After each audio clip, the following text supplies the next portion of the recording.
I want to talk to you from an Old Testament book called Habakkuk. பழைய ஏற்பாட்டில் இருக்கிறதான ஆபகுக் என்கிறதான புத்தகத்திலிருந்து உங்களிடத்துல நான் பேச விரும்புகிறேன். I asked some of the little ones in our house, what does Habakkuk mean to you? நான் எங்க வீட்ல இருக்கிறதான சின்ன குழந்தைகள்ட்ட நான் கேட்டேன், இந்த ஆபகுக்னா என்ன அப்படினு கேட்டேன். One guy said it is an Arabian restaurant. ஒருத்தன் சொன்னா அது அரேபியன் ஹோட்டல் அப்படின்ட்டான். Another guy said Habakkuk, oh he's a very good cook. இன்னொருத்தன் சொன்னா ஆபகுக் அப்படினு இருக்கு, அவர் நல்ல சமையல்காரரா தான் இருக்கணும் அப்படின்ட்டான். Another one said Habakkuk doesn't know how to cook. அவர் இன்னொருத்தன் சொன்னா ஆபகுக் அப்படினா அவனுக்கு சமைக்க தெரியல அப்படின அர்த்தம் அப்படின்றான். And one other person said Habakkuk must be a name of a disease that is in the back of a person. இன்னொருத்தன் சொன்னா ஹாபகுக் அப்படினா முதுகு பகுதியில ஏதோ ஒரு வியாதியுள்ள மனுஷனா தான் இருக்கணும் அப்படின்றான். I don't know what Habakkuk means to you tonight. இன்றைக்கு ஆபகுக்னா உங்களுக்கு என்ன அர்த்தம்னு எனக்கு தெரியல. But I believe at the end of this message, by the end of this year, I believe we are going to learn certain truths from the book of Habakkuk and we are going to be blessed. நான் விசுவாசிக்கிறேன் இந்த வருஷம் முடியறதுக்கு முன்னாடி, இந்த செய்தி முடியறதுக்கு முன்னாடி ஆபகுக்கிலிருந்து ஆண்டவர் ஒரு விசேஷ காரியத்தை ஆண்டவர் உங்களுக்கு போதிக்க போகிறார். Hallelujah. Hallelujah. Habakkuk is a special book in the Old Testament. Habakkuk பழைய ஏற்பாட்டில் ஒரு விசேஷமான ஒரு புத்தகம். It is a prophetic book. அது ஒரு தீர்க்கதரிசன புத்தகம். But that prophecy does not address any group of people. ஆனா இந்த தீர்க்கதரிசன புத்தகம் ஏதோ ஒரு குறிப்பிட்ட ஜனங்களை குறிவைத்து பேசுகிற ஒரு புத்தகமா இல்லை. But this book is a dialogue between man and God. இந்த ஆபகுக் புத்தகம் தேவனுக்கும் மனுஷனுக்குமான ஒரு சம்பாஷணையாக எழுதப்பட்டிருக்கிறது. Everybody say dialogue. எல்லாம் சொல்லுங்க பார்க்கலாம், சம்பாஷணை. Amen. Amen.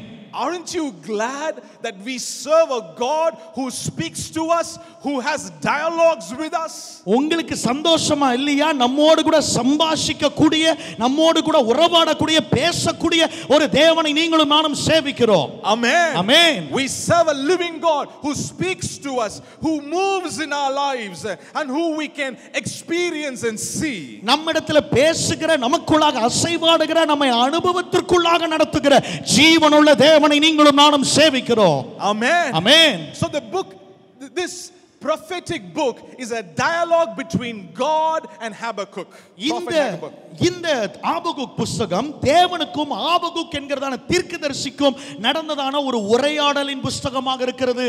Let me give you a little bit of context so help you understand better. இன்னும் நீங்க நல்லா புரிந்து கொள்ளத்தக்கதாக இன்னும் ஒரு சில அர்த்தங்களை, பின்புலங்களை உங்களுக்கு நான் சொல்ல விரும்புகிறேன். I want to bring out certain life lessons, but before we do that, let's see the context. நம்ம வாழ்க்கைக்கு தேவையான ஒரு சில காரியங்களை நம்ம கற்றுக்கொள்ள போறோம். ஆனா அதற்கு முன்பதாக இதனுடைய பின்புல அர்த்தத்தை நாம் பார்க்க போகிறோம். Times were very difficult in the land of Judah. யூதாவின் தேசத்திலே மிக கடினமான நாட்களாய் இருந்தது. Habakkuk was ministering to the people of Judah. Habakkuk அந்த யூத ஜனங்களுக்கு அவன் ஊழியம் செய்து கொண்டிருந்தார். And these people, they were living a rebellious life. இந்த ஜனங்கள் மிக முரட்டாட்டம் பிடித்த ஒரு வாழ்க்கையை வாழ்ந்து கொண்டிருந்தாங்க. One commentary says they lived as if there was no God. விளக்க உரையில் என்ன எழுதப்பட்டிருக்கு அப்படினு சொன்னா, தேவனே இல்லாதது போல அவர்கள் வாழ்ந்து கொண்டிருந்தார்களா. So their lifestyle was complete rebellion and they were living a sinful life. அவங்களுடைய வாழ்க்கை முறையே ஒரு முரட்டாட்டமுள்ள பாவம் நிறைந்த வாழ்க்கையாக இருந்துச்சு. See, the same group of people, the people of Judah, had revival couple of decades ago. இதே யூதேய ஜனங்களுக்கு கிட்டத்தட்ட 2 தசம வருடங்களுக்கு முன்பதாக தான் அவர்கள் எழுப்புதலை பார்த்திருந்தார்கள். If you read 2 Chronicles chapter 34, you will read about a young king named King Josiah. 2 நாளாகமம் 34வது அதிகாரத்திலே நீங்க வாசிப்பீங்கன்னு சொன்னா ஒரு இளம் ராஜா யோசியாவை குறித்து நீங்கள் வாசிக்கலாம். And King Josiah, he brought great revival in the land of Judah. அந்த யூதேயா தேசத்திலே இந்த யோசியா என்கிறதான இந்த ராஜா ஒரு மிகப்பெரிய ஒரு எழுப்புதலை கொண்டு வந்திருந்தார். He did what was right in the eyes of God. தேவனுடைய பார்வைக்கு செம்மையானதை அவர் செய்து கொண்டிருந்தார்.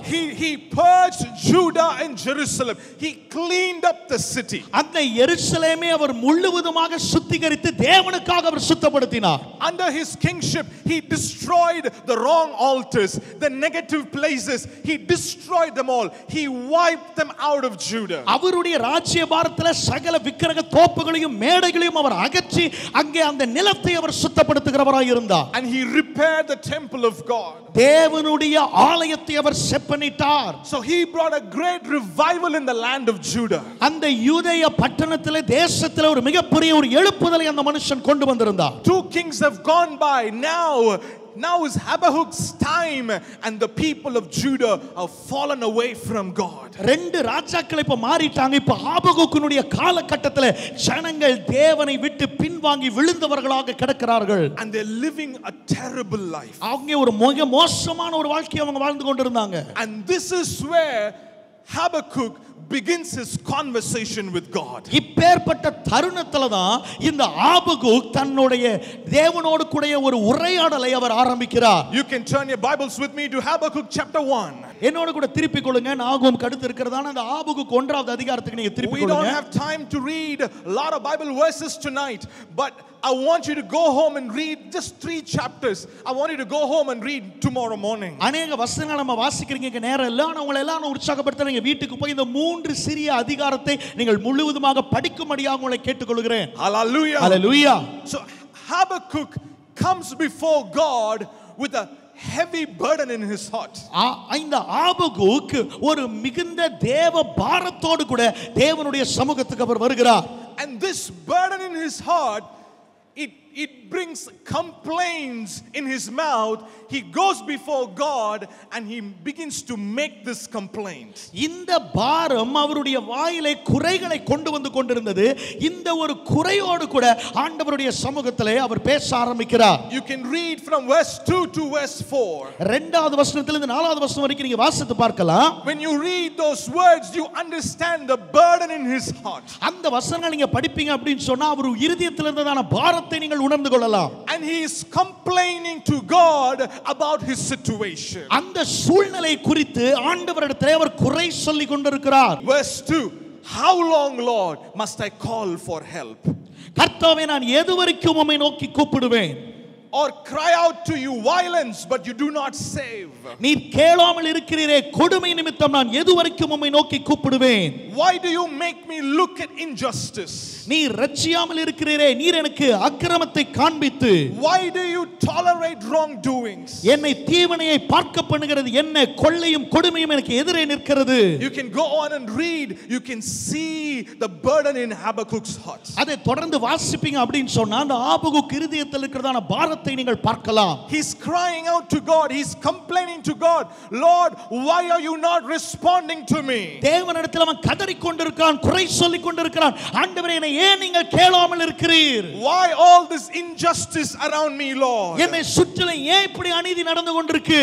How can a holy God like you allow such injustice happen in this land? ஒரு பரிசுத்த தேவனாகிய நீர் இந்த தேசத்தில் இவ்வளவு அநீதிகளை எப்படி நீங்க அனுமதிக்கலாம்? There are 2 words I want to bring out in this first 2 verses. இந்த முதல் 2 வசனங்களிலிருந்து 2 வார்த்தைகளை உங்கள் பார்வைக்கு முன்பாக நான் கொண்டு வர விரும்புகிறேன். The word how long, எவ்வளவு எதுவரைக்கும். The word why, ஏன். how long, எதுவரைக்கும். why. ஏன். God does not give an answer to Habakkuk for the how long and why. ஆண்டவர் எதுவரைக்கும் ஏன் என்கிறதான இந்த கேள்விக்கு அவர் பதில் அளிக்கவில்லை. Many times in our lives we have similar complaints like Habakkuk. நிறைய வேளைகள் நம்முடைய வாழ்க்கையின் தருணங்களையும் இந்த ஆபகுக்கை போல இந்த குறை சொல்லுதல் காணப்படுகிறது. We ask God, why me? ஆண்டவர்ட்ட நம்ம கேட்கிறோம், ஆண்டவரே ஏன் நான்? Lord, how long? எதுவரைக்கும் இது நடக்கும்? How long do I have to walk through the valley of tears? எதுவரைக்கும் இந்த அழுகையின் பள்ளத்தாக்குல நான் நடக்கணும்? How long do I have to walk through the valley of sorrow? எதுவரைக்கும் இந்த துக்கத்தின் பள்ளத்தாக்குல நான் நடக்கணும்? How long before I walk in good health and strength? எதுவரைக்கும் அந்த ஆரோக்கியத்தை நோக்கி பலத்தை நோக்கி நான் நடந்து கொண்டிருக்க வேண்டும்? Lord, how long before I walk in complete financial prosperity? ஒரு நல்ல பொருளாதார செழிப்புக்குள்ளாக போகிறதுக்கு நான் எதுவரைக்கும் போராட வேண்டும்? How long, Lord? எதுவரைக்கும் ஆண்டவரே? we all have our own how long complaints to God. நம்ம எல்லாருக்குமே தனித்துவமான தனிப்பட்ட எதுவரைக்கும் என்கிறதான கேள்வி ஆண்டவரிடத்தில் கேட்க வேண்டியதான் இருக்கிறது. King David had his how longs. தாவீது ராஜா இந்த எதுவரைக்கும் என்கிறதான கேள்வி அவர் கேட்டார். Psalm 13 verse 1 2 you can read 4 times David asked God, how long Lord, how long? சங்கீதம் 13 1 2 வசனங்கள் வாசிப்பீங்கன்னு சொன்னா கிட்டத்தட்ட 7 முறை எதுவரைக்கும் என்று சொல்லி அங்கே தாவீது கேட்கிறார். 4 times he says, how long Lord? 4 விஷயம் அவர் கேட்கிறார், எதுவரைக்கும் ஆண்டவரே? Habakkuk had his how long times. இந்த ஆபகுக்குக்கும் இந்த எதுவரைக்கும் என்கிறதான தருணம் இருந்தது. Maybe you have your how longs in your mind right now. ஒருவேளை உங்களுடைய சிந்தனையிலேயும் இந்த எதுவரைக்கும் என்கிறதான கேள்வி ஓடிக்கொண்டிருக்கலாம். Maybe you're saying, Lord, do something in my life. ஒருவேளை நீங்க ஆண்டவரை பார்த்து சொல்லலாம், ஆண்டவரே என் வாழ்க்கையில ஏதோ ஒன்றை செய்யுங்க. Lord, give me some kind of help, Lord. ஏதோ ஒரு சகாயத்தை எனக்கு காண்பீங்க. But the how long seems to extend day upon day. ஆனா ஒவ்வொரு நாளும் இந்த எதுவரைக்கும் என்கிறதான தருணம் நீண்டு கொண்டே தான் போய் கொண்டிருக்கிறது. Not only how longs, but we also have our whys. எதுவரைக்கும் அப்படிங்கிறது மாத்திரல்ல, ஏன் எப்படி என்கிறதான கேள்வியை நம்ம கேட்கிறோம். Why me, Lord? Why my family? Why my child? ஏன் எனக்கு இப்படி நடக்குது? ஏன் என் குடும்பத்துக்கு, ஏன் என் பிள்ளைக்கு இந்த நிலைமை? Maybe you have your how longs and whys tonight. ஒருவேளை இன்னைக்கு அந்த எதுவரைக்கும் ஏன் என்கிறதான கேள்வியோட கூட நீங்க உட்கார்ந்து கொண்டிருக்கலாம். Maybe you are making that complaint to God tonight. ஒருவேளை தேவனிடத்தில் நீங்கள் குறை சொல்லி கொண்டிருக்கலாம். If you are that person, I got good news for you. God has an answer for your whys and how longs. நீங்கள் அந்த நபராக இருப்பீங்கன்னு சொன்னா உங்களுக்கு நான் நற்செய்தியை வைத்திருக்கிறேன். அந்த எதுவரைக்கும் ஏன் என்கிறதான கேள்விக்கான பதில் என் ஆண்டவரிடத்தில் உண்டு. Hallelujah. Hallelujah. Hallelujah. Hallelujah. From verse 5 to 11, God gives an answer to Habakkuk. 5 லிருந்து 11ல இந்த ஆபகுக்குக்கு ஆண்டவர் பதிலை கொடுத்து கொண்டிருக்கிறார். In verse 5, God says, I'm going to give you an answer. It is so big, it is so new, even if I tell you, you're not going to believe it. 5வது வசனத்துல ஆண்டவர் சொல்றாரு, நான் உனக்கு அந்த ஏன் எதுவரைக்கும் என்கிறதான கேள்விக்கான பதிலை உனக்கு நான் கொடுக்கிறேன். ஆனா அது மிகப்பெரியதா இருக்கிறது. நான் சொன்னாலும் அதை நீ விளங்கிக் கொள்ள முடியாத ஒரு மிகப்பெரிய ஒரு விஷயமாக இருக்கிறது. Even if I tell you, you're not going to believe Habakkuk. நான் உனக்கு சொன்னா கூட நீ அதை நம்ப போறதில்லை Habakkuk. Habakkuk says, Lord, try me, tell me. நான் ஆபகுக் சொல்றேன், ஆண்டவரே என்கிட்ட சொல்லுங்க. God says, I'm raising up an army. I'm raising up the Babylonians. They would come and they would invade Judah and they would bring correction to the land. அவர் சொல்றார், நான் ஒரு சேனையை எழுப்பிக் கொண்டிருக்கிறேன். அது பாபிலோனிய சேனையாக இருக்கிறது. அவர்கள் யூதேயாவுக்குள்ளாக வந்து அவர்கள் சீர்திருத்தங்களை கொண்டு வர போகிறார்கள். See, this was a big surprise to Habakkuk. ஆபகுக்கு இது ஒரு மிகப்பெரிய ஒரு ஆச்சரியமான விஷயமா இருந்துச்சு. Lord, what are you going to do? ஆண்டவரே நீங்க என்ன செய்ய போறீங்க? You're going to use the Babylonians to turn us around? பாபிலோனியர்களை பயன்படுத்தி எங்களை நீங்க திரும்ப பண்ண போறீங்களா? No way, Lord. அது முடியவே முடியாது.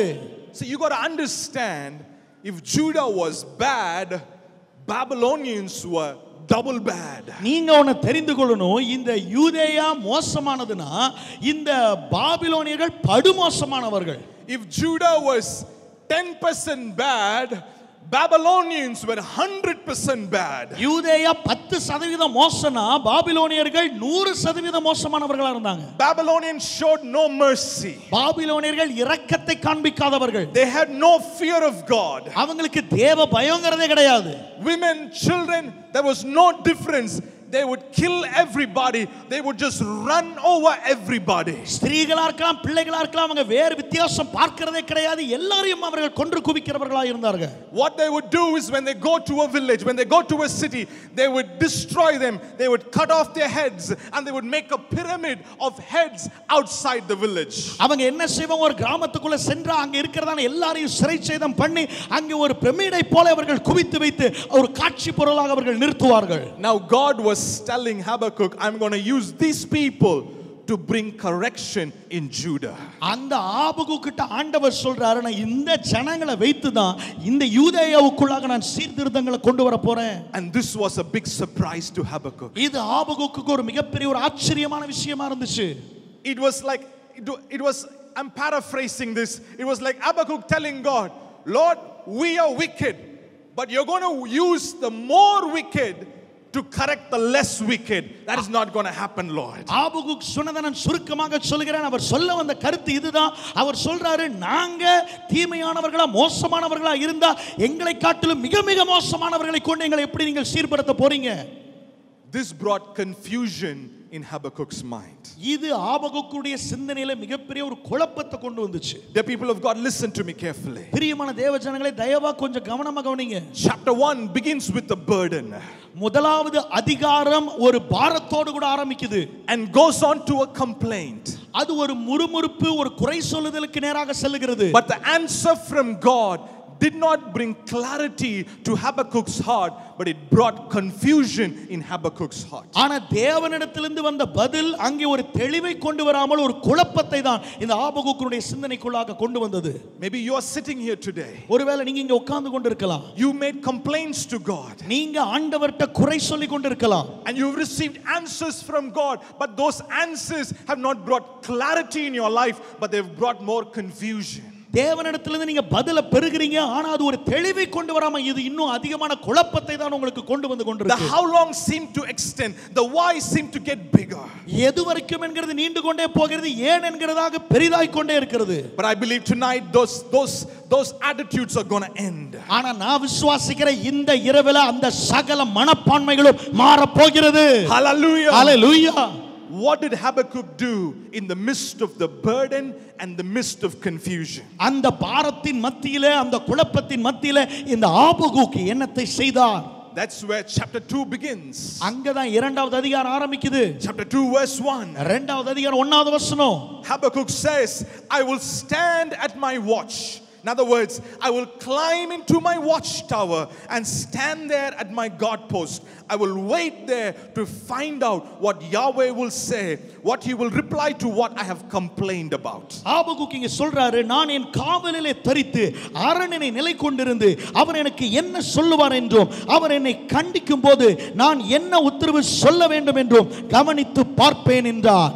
In simple words, Habakkuk was saying, I'm going to go to the presence of God. I'm going to go to my prayer closet and I'm going to wait on God in the midst of this burden, complaint and confusion.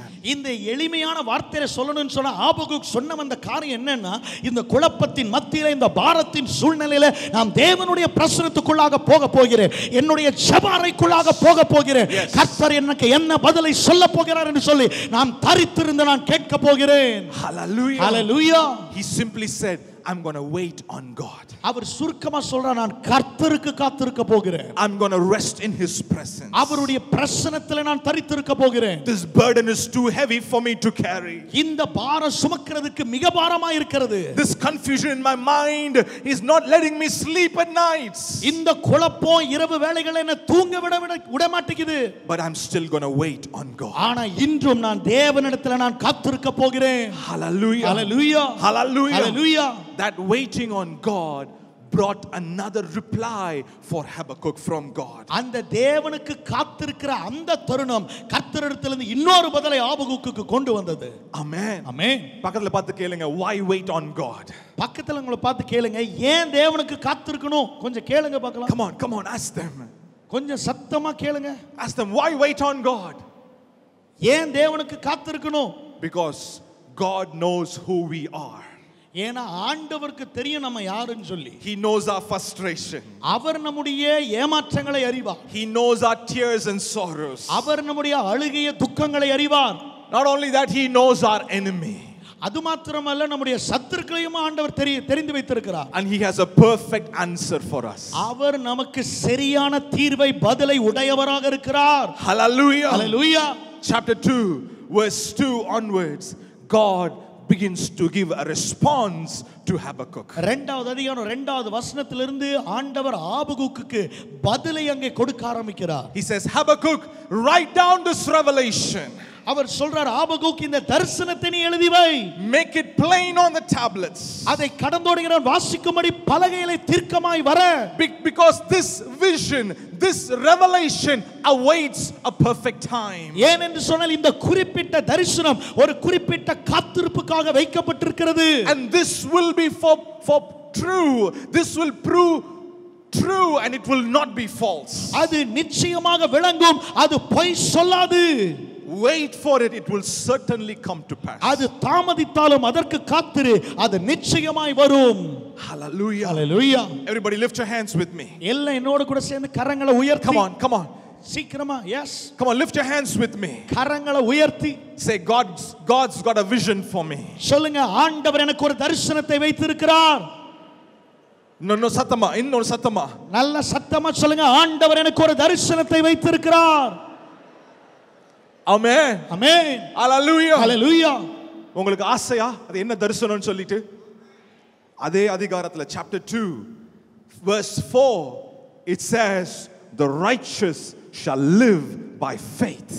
அதே அதிகாரத்துல 4வது வசனத்துல சொல்லப்பட்டிருக்கு, தன் விசுவாசத்தினாலே நீதிமான் பிழைப்பான். Hallelujah. Hallelujah. Hallelujah. Hallelujah. Brother, sister, in the midst of the confusion, in the midst of the burden, in the midst of all the heaviness in your life, you are going to thrive not on your strength but in faith on God. பிரியமான சகோதர சகோதரிகளே, அந்த குழப்பத்தின் சூழ்நிலையில, அந்த ஏமாற்றத்தின் சூழ்நிலையில நீங்கள் செழித்தோங்க போகிறீர்கள், நீங்கள் வளர போகிறீர்கள். உங்களுடைய சுய பலத்திலே அல்ல, கர்த்தர் உங்களுக்கு கொடுக்கிற விசுவாசத்திலே நீங்கள் வளர்ந்து கொண்டே இருக்க போகிறீர்கள்.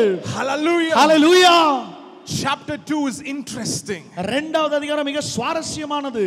He not only tells the vision for the righteous but also the vision for the wicked. அந்த நீதிமான்களுக்கான தரிசனத்தை மாத்திரம் அது சொல்லல, அங்க அநீதியா நடக்கிறவர்களுக்கான தரிசனத்தையும் அங்கே சொல்லுகிறது அந்த வசனங்கள். Please go home and read chapter 2. 2வது அதிகாரத்தை நீங்க வீட்ல போய் வாசித்துக் கொள்ளுங்க.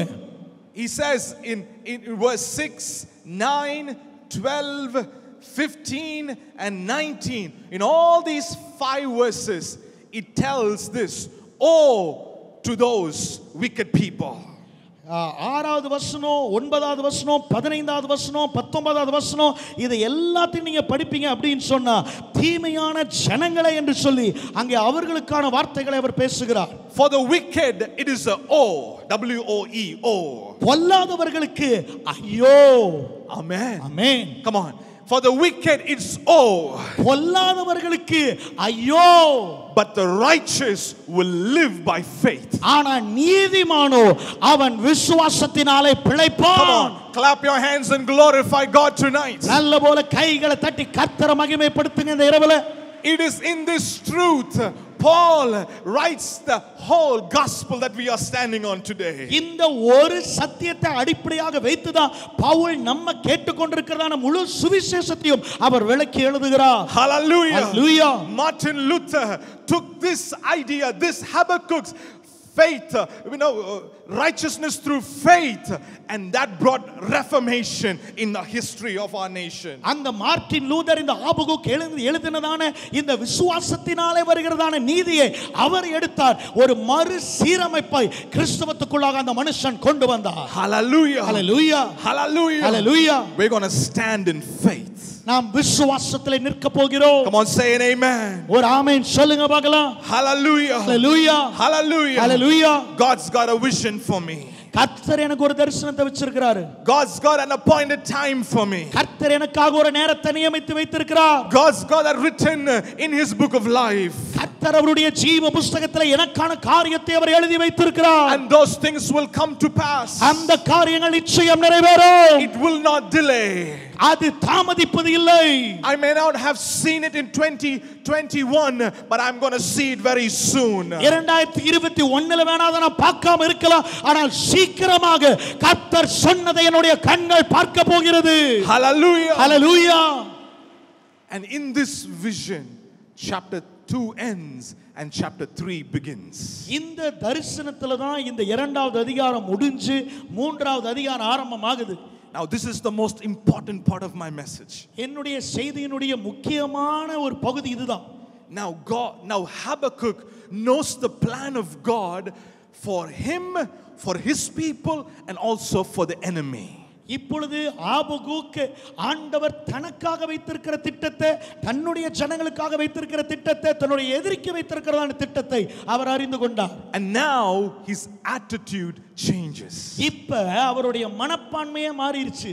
If you read chapter 3, there is no more complaints. மூன்றாவது அதிகாரத்தை வாசிப்பீங்கன்னா இங்க முறுமுறுப்பே இல்ல.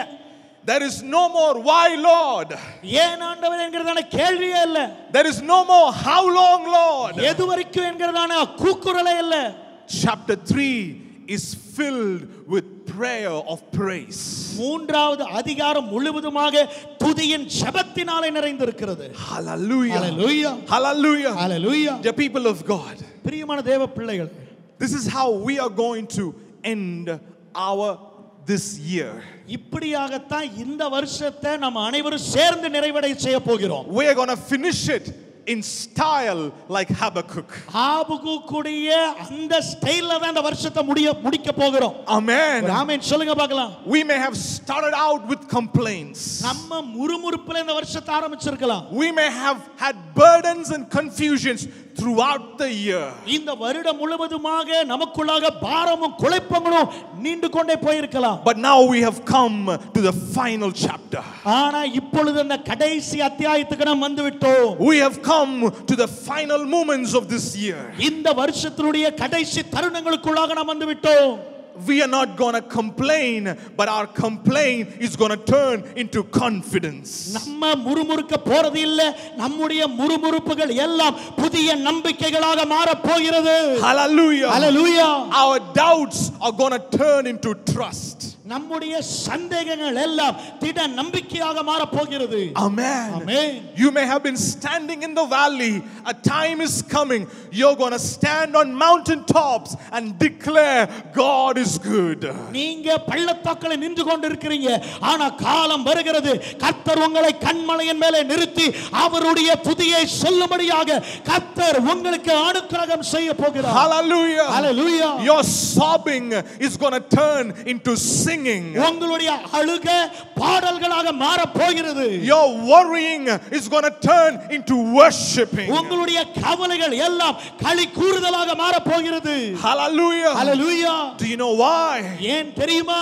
Because the Lord will deliver his anointed one. ஏனென்றால் கர்த்தர் தான் அபிஷேகம் பண்ணினவரை அவர் விடுவிக்கிறார். Chapter 2 verse 13, the Lord will deliver his anointed one. 2:13 இவ்வாறாக சொல்கிறது, அவர் தான் அபிஷேகம் பண்ணினவனை அவர் விடுவிக்கிறார். Amen. Amen. In chapter 3 is very interesting. Habakkuk's language, attitude changes. மூன்றாவது அதிகாரம் மிக சுவாரஸ்யமானது. இங்க ஆபகுக்குனுடைய மொழியும் மாறிடுச்சு, அவருடைய மனப்பான்மையும் மாறிடுச்சு. No figs, no problem. அங்கே அத்தி பழங்கள் இல்லையா, எந்த பிரச்சனையும் இல்ல. No grapes, no problem. திராட்சை பழங்கள் இல்லையா, எந்த பிரச்சனையும் இல்ல.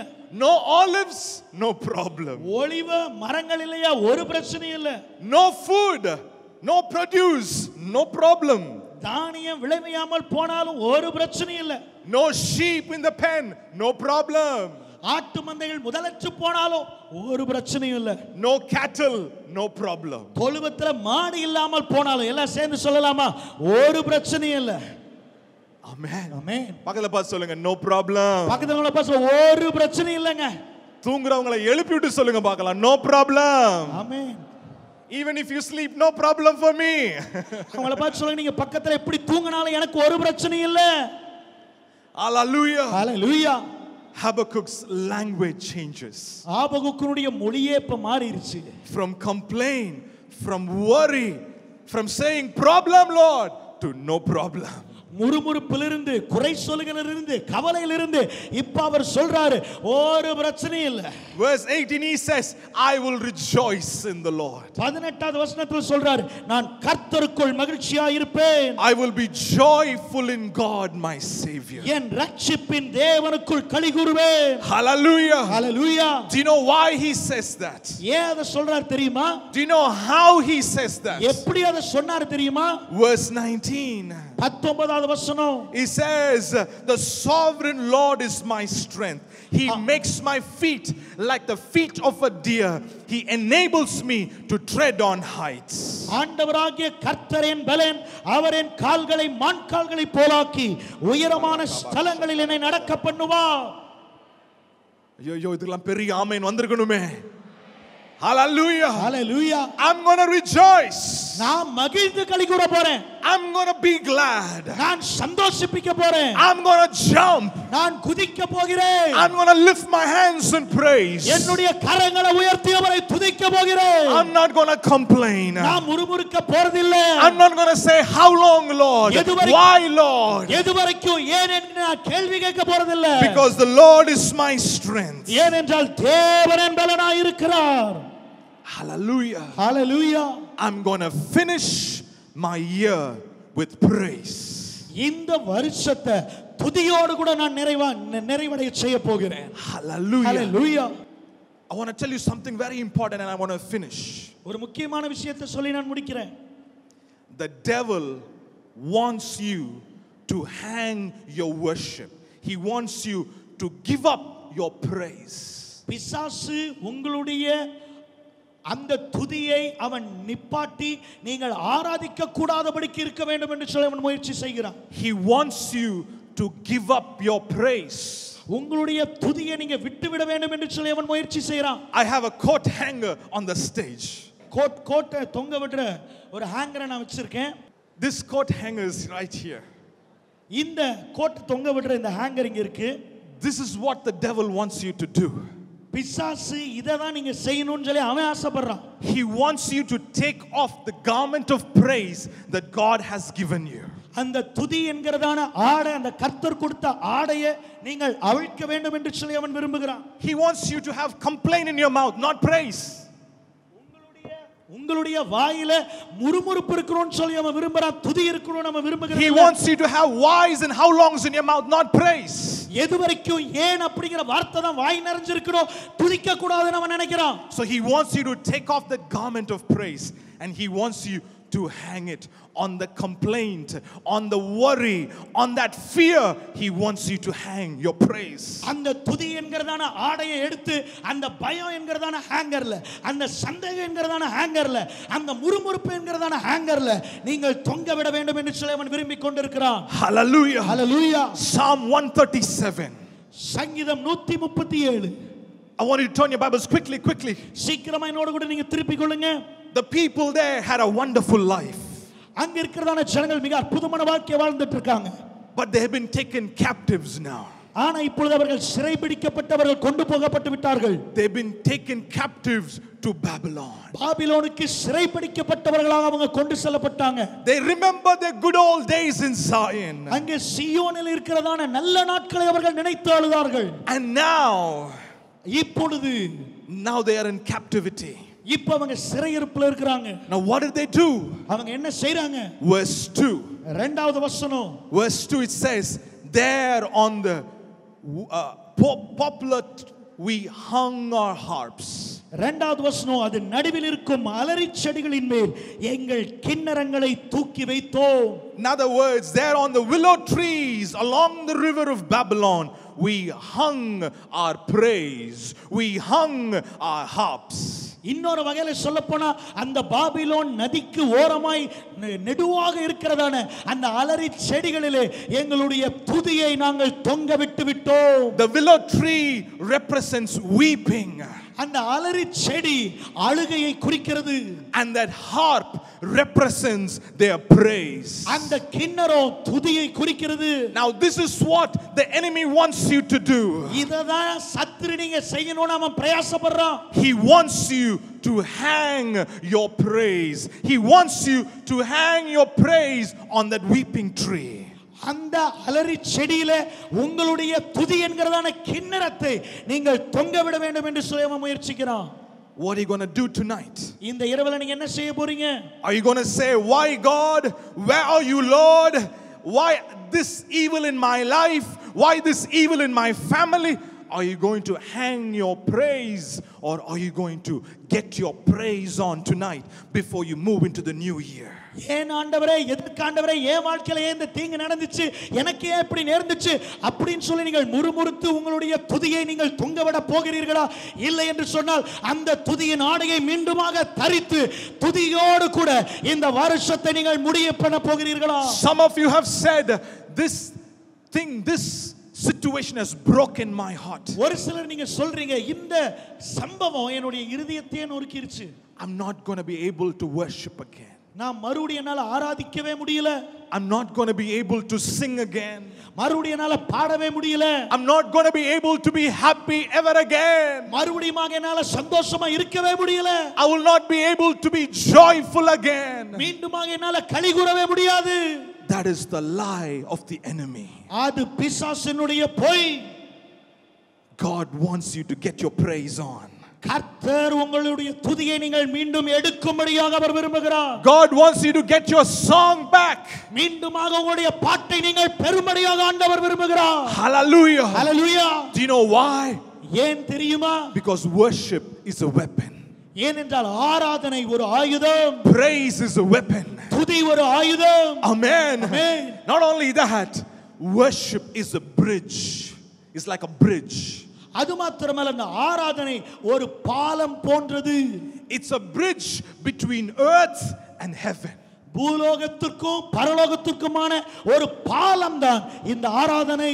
And when you begin to worship, the presence of God comes down. When you begin to praise, the glory of God comes down. நீங்க ஆராதிக்கும் பொழுது தேவனுடைய பிரசன்னம் அங்கிருந்து இறங்கி வருது. நீங்க துதிக்க ஆரம்பிக்கும் பொழுது தேவனுடைய மகிமை உங்களை நிரப்ப ஆரம்பிக்கிறது. Not only his presence, but in his presence there is freedom. In his presence there is healing. In his presence there is joy. It comes with all those blessings. That bridge brings all those blessings into our life. அந்த பிரசன்னம் மாத்திரமல்ல, அந்த பிரசன்னத்துல தான் உங்களுடைய விடுதலை இருக்கிறது. அந்த பிரசன்னத்துல தான் உங்களுடைய சுகம் இருக்கிறது. நீங்கள் தேடுகிற சகல ஆசீர்வாதங்களும் அந்த பிரசன்னத்துல இருக்கிறது. இந்த ஆராதனைங்கிறதான பாலம் அந்த பிரசன்னத்தை உங்களுடைய வாழ்க்கையில திரும்பமாக கொண்டு வருகிறது. So how are you going to finish this year 2021? இந்த 2021 எப்படி நீங்க முடிக்க போறீங்க? Are you going to finish it like Habakkuk? ஆபகுக்கை போல முடிக்க போறீங்களா? Are you going to finish it in praise? நீங்க துதியோடு கூட முடிக்க போறீங்களா? Are you going to finish it in worship? நீங்க ஆராதனையோடு கூட முடிக்க போறீங்களா? Or are you going to hang your worship? இல்லன்னு சொன்னா உங்க ஆராதனையை அந்த அலரி செடியில தொங்க விட போறீங்களா? This is what I'm going to do. நான் செய்ய போறது இதுதான். This is a prophetic action that I'm going to use this prophetic actions in my life before I enter into the new year. என்னுடைய இந்த வருஷத்தை நான் முடிச்சு புதிய வருஷத்துக்குள்ள போறதுக்கு முன்னாடி இந்த தீர்க்கதரிசன செயலை தான் ஒரு வெளிப்பாடோடு கூட நான் செய்ய போறேன். Amen. Amen. Hallelujah. Hallelujah. The people of God. பிரியமான தேவ பிள்ளைகளே, we are going to take back the garment of praise and we are going to put it back on. நம்ம அந்த துதி என்கிறதான ஆடையை மீண்டுமாக எடுத்து நாம் அதை தரித்துக் கொள்ள போகிறோம். Hallelujah. Hallelujah. Hallelujah. Hallelujah. How many are going to put your praise back on? எத்தனை பேர் மறுபடியும் அந்த துதியின் ஆடையை தரித்துக் கொள்ள போறீங்க? Amen. Amen. Come on, do a faith action like I'm doing. ஒரு தீர்க்கதரிசன செயலை செய்யுங்க பார்க்கலாம், நான் செஞ்சது போலவே. Hallelujah. Get your praise back on. ஒரு சிலருக்கு கொஞ்சம் லேட் ஆகலாம், ஆனாலும் நீங்க அந்த துதியை மீண்டுமா போடுங்க. Amen. Amen. Not only a garment of praise, அந்த துதி என்கிற ஆடை மாத்திரமல்ல, I'm going to help you tonight to put that garment of praise. அந்த துதி என்கிறதான ஆடை நீங்க போடுறதுக்கு உங்களுக்கு நான் உதவியும் செய்ய போறேன். நான் சொல்லிட்டேன் என்னென்ன ரீசன் இருக்கோ நான் சொல்லிட்டேன். இப்ப போட வேண்டியது உங்களுடைய பொறுப்பு. போடுங்க ஜெனல் கையை. எந்தெந்த காரணம் இருக்கு நான் உங்களுக்கு சொல்லி கொடுத்துட்டேன். இப்ப போட வேண்டியது உங்களுடைய பொறுப்பு தான். Hallelujah. Hallelujah. Hallelujah. Hallelujah. Put on the garment of praise. அந்த துதி என்கிறதான ஆடையை நீங்க தரித்துக் கொள்ளுங்க. Put on the garment of faith. அந்த விசுவாசம் என்கிறதான ஆடையை தரித்துக் கொள்ளுங்க. Because the righteous shall live by faith. ஏனா நீதிமான் விசுவாசத்தினாலே பிழைக்கிறான். Amen. Amen. And not only that. அது மாத்திரம் இல்ல. Not only that. அது மாத்திரம் இல்ல. Put on the garment of anointing. அந்த அபிஷேகம் என்கிறதான ஆடையையும் நீங்கள் தரித்துக் கொள்ள வேண்டும். Hallelujah. Hallelujah. Hallelujah. Hallelujah. And we're going to put these garments on. இந்த ஆடைகளை நம்ம தரித்துக் கொள்ள போறோம். And we're going to enter into 2022 in praise. 2022 ஆண்டு துதியோடு கூட நாம பிரவேசிக்க போகிறோம். We're going to enter 2022 in worship. 2022 ஆராதனையோடு கூட நாம் பிரவேசிக்க போகிறோம். Hallelujah. Hallelujah. No circumstances, no life experiences can stop me from praising God. எந்த சூழ்நிலையும் எந்த வாழ்க்கையின் சம்பவமும் கர்த்தரை நான் துதிக்காதபடிக்கு என்னை தடுத்து நிறுத்த முடியாது.